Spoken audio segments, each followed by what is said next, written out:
Huh?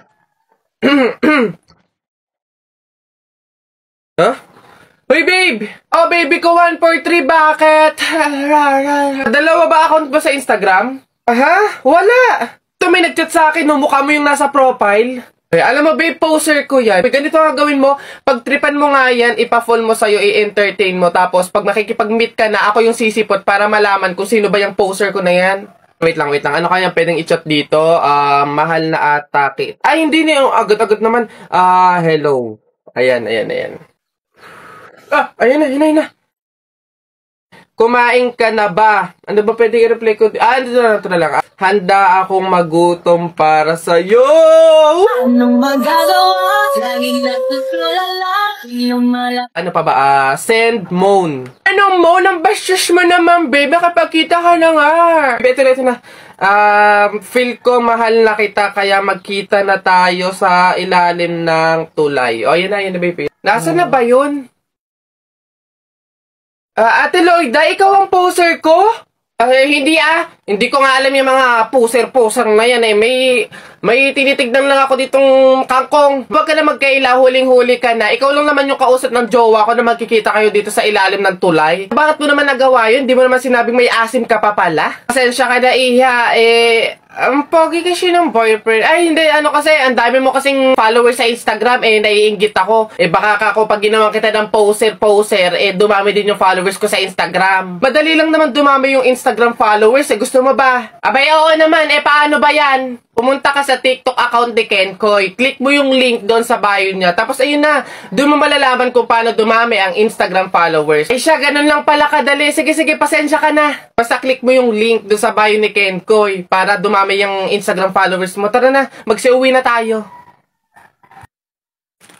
Si Ate Lloyda yung kausap ko sa chat. Eileen, Albert, anak, Jepoy, kumain na kayo. Oh, anyari sa inyo? Bakit ganyan mga itsura nyo?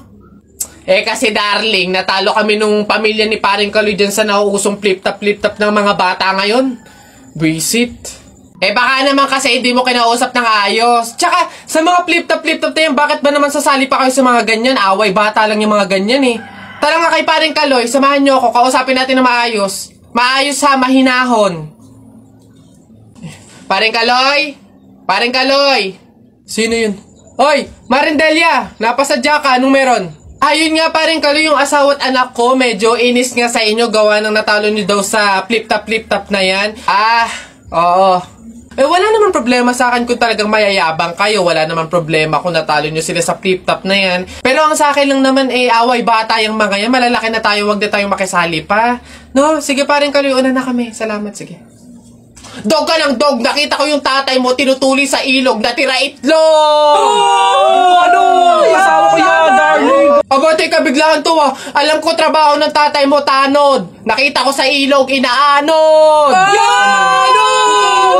Suswala yan, ako si SpongeBob, ikaw si Patrick. Nakita kita kanina tumatay sa plastic! Sus, alam ko ulam nyo kagabi pasis. Hindi. Huwag ka na sumaba. Talo ka na, uwi na kami. Ayoko sa Marawi. Madaming kalapati. Nakita ko nanay mo tumatay. Nakawaki. Pwede ka na, Jepoy, anak. Tara na. Talo. Wala ka, bala ka sa buhay nyo. Ha?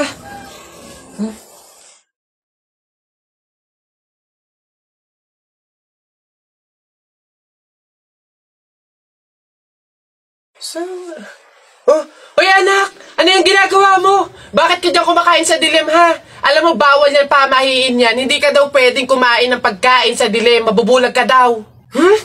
Paano naman na hindi ako magtatago dito sa dilim para kumain? Yung mga kapitbahay natin, wala nang ginawa na kundi humingi nila ng humingi.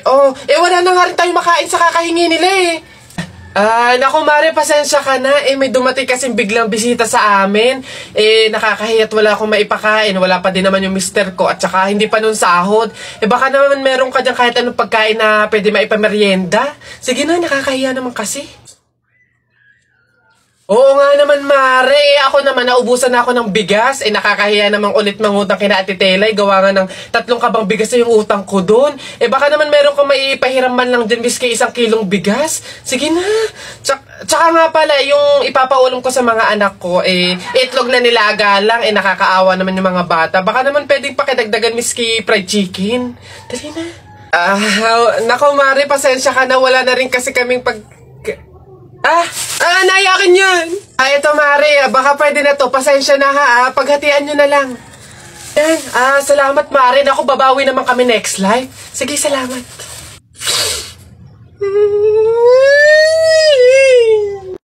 Hoy, Jepoy!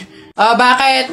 Alam mo, sabi sa akin ni Christian kahapon, takting yun, niyayabang ka ata nun eh. Ikaw daw yung kumuha ng mga itlog ng manok, tapos pinagbabato mo daw, papayag ka nun, tapos sabi sa akin nung isang araw, ikaw daw yung nagsulat ng bototoy dun sa kotse ni Kuya Eman.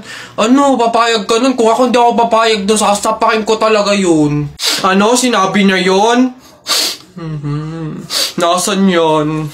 Panapok talaga sa akin yun. Ayun, Jepoy, niyayabaan ka pa nun, isang araw pa yan eh. Kung ako sa'yo, talaga sasapain ko yan. Yabang-yabang yan sa'yo eh. Hoy, Christian! Bakit? Ano yung pinagsasabi mo, ha? Isang itlog lang naman yung kinuha ko, ha? Tapos yung pototoy dun sa kotse ni Kuya Eman, inutos mo lang naman sa akin yun, ha? Yabang mo, kano yung pinagsasabi mo dyan? Ikaw nga umihi ka nga nang naglalakad eh. Tapos pinagbabato mo yung mga bubong dun eh. Yabang neto. Di ko naman sinabi yun. Sinungaling, kakaila ka pa. Sabi mo sa akin nung isang araw, ang asim-asim ni Jepoy, hindi pa nga naliligo, sabi mo. Dahilan-dahilan ka pa dyan, panapok na lang. Hindi ko naman talaga sinabi yun. Ba't ayayabang nyo, porque dalawa kayo? Hindi ko naman talaga sinabi yun. Ang yayabang nyo, susumbong kayo.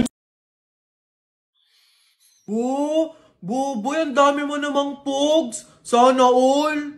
Oo nga, panis. 2 dangkal na, Siyempre, mga bulok kayo. Magaling ako makipaglaban sa pogs, eh. Hello, Boboy. Hello, Tep. Hello, Tikya. Uy, Jepoy! Uy, Jepoy, may ganito ka karaming pogs. Wala. Panis. Wala, Boboy, eh. Eto lang sa akin. Yan lang pala pogs mo eh. Tara, laban na lang, Ilan pogs taya mo? Lahat na to. Sa'yo, Boboy, ilan? Lahat na lang din to. Panigurado naman, ikaw matatalo eh. Lahat na din to.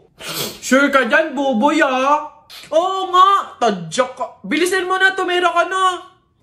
Okay.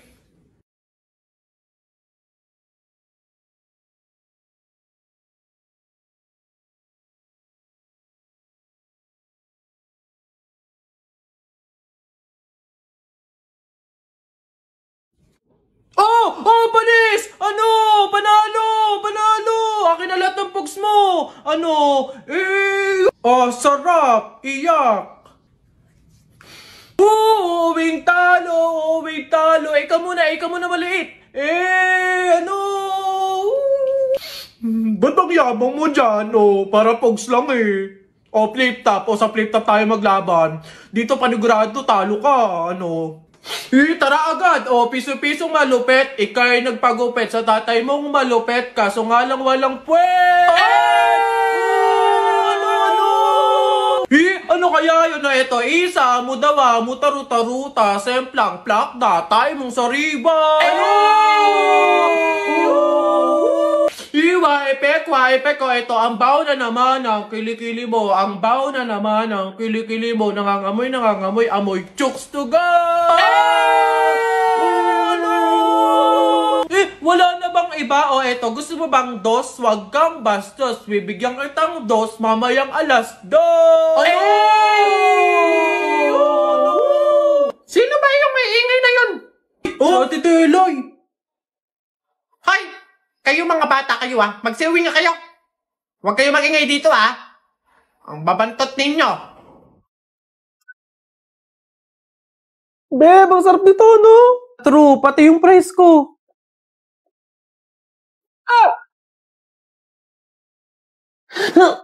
Aray! Ba't mo ko sinampal? Ingay mo ngumuya para kang kambing. Pet peeve ko yan. Sure ka ba dadating pa si Gemma? 1 hour na talaga tayo naghihintay dito. Parating na yun, hintayin pa natin. Hoy! Ano? Itigil mo nga yung legs mo para ka natatain na naiihi na inaatake na hindi mo maintindihan. Pet peeve ko din yan eh. Oo, tapos ano pa sinabi sa'yo? Magkita daw kami sa Talipapa ng 4 p.m. Feeling ko closure yun. Pero sa hindi ako papahalata. Teka nga, hindi ako makapokus sa story mo. Sa tigyawat mo ako nakapokus. Ay, sorry te, hindi ko kayang desisyonan yung mga pimple na to. Dahil kaya mo mag Dr. Leo Acne Drying Lotion ka kasi. 24 hours lang liliit magda-dry out at hindi nakapansin-pansin yung mga pimples mo. Hindi lang yan, makakatulong din to para sa mga future breakouts mo. O ito pa. It also works on stubborn acne marks to improve skin quality. Totoo pala talaga. Eto hindi na to character ha. Kapag may mga pimples talaga ako, eto talaga yung ginagamit ko kasi napakabilis lang makapagpatuyo ng mga tigyawat dahilan para bumaling at mawala. Isama na din yung mga acne marks, yung mga dark spots, tanggal talaga lahat yan, dahil promise, maglalagay ako nito sa mga tigyawat ko sa gabi, tas kinabukasan, dry na siya, yung hindi na siya masakit hawakan, then ayun, tuloy-tuloy na siyang mawawala. O siya, babalik na ako sa character ha. Beshi! Okay na, wala na yung mga pimples ko! Pero teka, naiinis pa din ako sa'yo. Baka buong pagkatao mo na yung pet peeve ko. Diyan ka na nga. Hoy Susan, yung anak mo ipagsabihan mo ha? Kung ano-anong pangasar yung sinabi sa akin kanina? Ha? Pangasar. Alam mo naman kasing bata, bakit mo pinapatulan? Anak, ano bang sinabi mo dito? Flip-top lang naman yun, Nay. Flip-top lang naman pala eh. Alam mo ba ang flip-top? Aba, baka gusto mo mag-sample pa ako. Eto. Alam ko ulam nyo kagabi, sardinas. Binulatlat ko yung ilong mo, kita buong Pilipinas. Ano? Aba, parang hinahamon mo ata ako ha. Hindi ako papayag, hindi porke ngayon ko lang nalaman yung flip-top na yan hindi ko kaya makipagsabayan. Kala mo ikaw lang may baon. Ito akin. Tatay mo, padre. Nanay mo, madre. Ikaw, mukhang kapre. Ano? Yabang nito, kala mo siya naman. Yun na yun. Ano ba yun? Wala namang kasakit-sakit yung mga sinasabi mo. Eto tingnan natin kung hindi ito ang ikatalo mo. Damit mo green, short mo green. Lahat ng gamit mo green. 1996, pinanganak yung mister mong bading. Wow! Ano, wala na, talo na. Ha? Masakit na yun sa'yo? Baka dito ka masasaktan, sinasabi ko sa'yo. Damit mo blue, shirt mo blue. Nakita ko yung pototoy ng asawa mo kasing liit ng BioFlu. Ano? Yabang, ano? Go na, Nay! Uwi na! Ha? Paano mo nakita? Anak, umuwi na nga tayo. Eduardo! Kala mo, hindi masakit yung pinagpasasabi mo sa akin? Napatay gutom ako? Bakit? Di ba yung masakit? Ikaw nga, inuuli mo yung kalapati. Sabi niya, tara, Juela, kung huli natin yung kalapati, kuhain natin. Siya yun sa pagsabihan mo. Siya pala ninisin. Hati nga kami sa pagkain, hindi niya siya bumili, hindi niya nalang hingiin, hindi siya magsasabi. Bakit? Makikisali ka dito, hindi ka na magsasali? Bakit? Tutwanan pisa ko, iyak na nga, di ba? Kasi iyak na nga. Bakit din? Umalis ka na. Aalis ako, hindi naman ako dito bobo ko pala Ba't na namamangga? Hoy! Ito rin doon, ingay-ingay.